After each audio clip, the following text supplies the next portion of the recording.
Welcome everyone to Forza Motorsport 6, and today we're taking a look at the Plymouth Fury. Released back in 1958, this is a muscle car well and truly of its time. As you can see by just the stylistic cue points of it.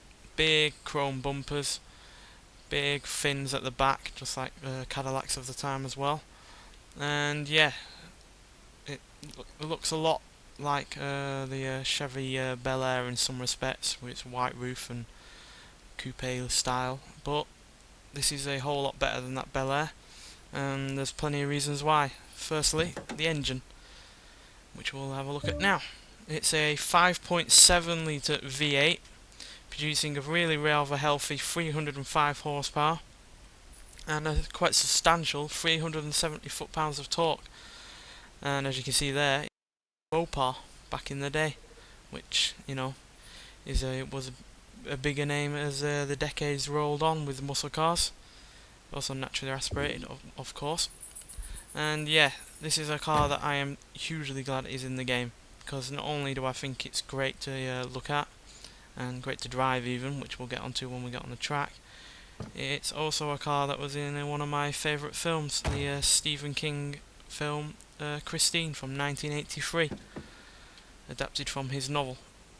And yeah, that's one of the movies that got me into cars in part, because games back in my childhood weren't all too common with good racing games, and media was really the only avenue where I could get my interest in cars, be it by TV or film. And yeah, that film was one of them, and I've always wanted to drive one of these cars in a game ever since. So yeah, we'll talk more about this on the track, so see you there. Right, we're at Road Atlanta Club Circuit. We'll take it round for the first lap, and then we'll talk through it on the second lap.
So yeah, on the whole, this isn't bad for a 57-year-old car. I mean, yeah, you will have seen me fail on a braking point on the first lap, but granted, it's a 57-year-old car, so yeah, the brakes aren't going to be the best ever, and neither is going to be the handling. But for a car that's as old as it is, it doesn't wallow around as much as it is. Does you'd expect it to? Certainly not as much as the likes of the Bel Air. And yeah, it's a bit floaty, but it handles at the speed that it was meant to with its original engine, which is all you can really ask for from it. And the engine is pretty good, 0 to 60 in 7 seconds, which is pretty good even by today's standards. And yeah, we'll go on to 150 mile an hour despite only having a 3-speed automatic gearbox, which again is still better than the Bel Air, which only had a 2-speed. So yeah, it's got one up on that.